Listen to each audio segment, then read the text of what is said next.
siam na chet sual na lai pulalan tihian lungsu ziak tu lal chung lunga ka chafun te ka izo a mei ka zu ku zo le meu chuan rc alo lang kwar to a ka mei cher siam sa chu ka chikaya ti chuan chak ai chitur chuan luimong lam chu ka pan le ta a lui ka thleng chu a re thuapa tui luang ri her bak chu hriat tura omlo engenge mo zong tak chuan alung len thak zok hialani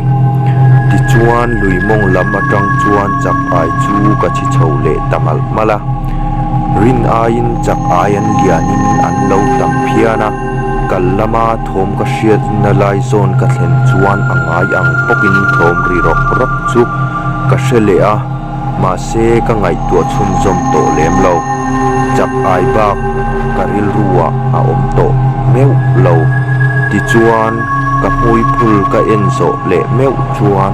ka man tam ta hle a nuam po ka ti hle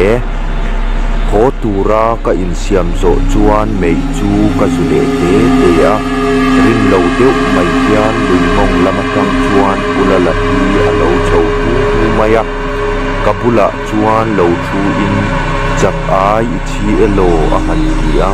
kei po chuan thate te chuan ka chang ve mai poka mei zuk te mi han ti la chuan enge ati le ho atum le tum lo te ka zot poka pulala chuan ka ho tum na chu a rei to en la ya ho tum ka ni a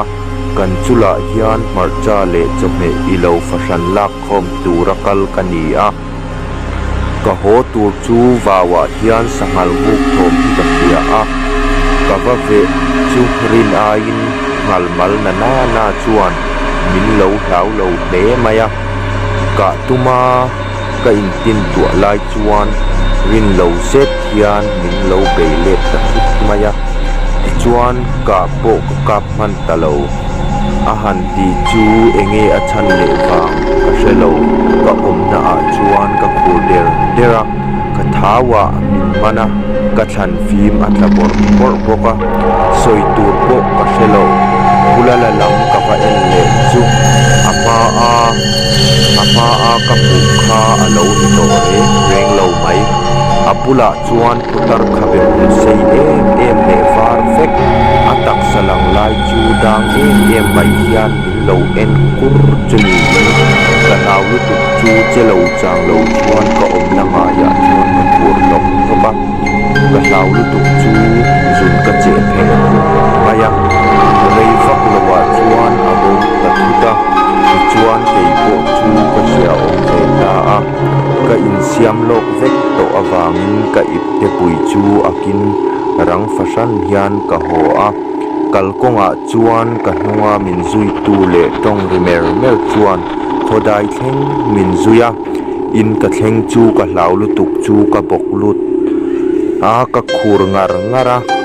ka chung te chuan min boi som vata in ka thlena tanga rei lo te a chuan tlang au pa chuan pulala chulkal ala lo ho lo thu le lom ngai theite zong tura chhuwa khom tura han tia chu vele ka hlauna azuala ti chuan kanaw kal ve tumpo chu ka phal tat lo awangin akal ve talova atu khowar don khofing cha lai vel hian pulala ruang nen chuan an lo hota a khamini atang khan kha lui kalapiang khan pulala hi an huzia ani ome atop ta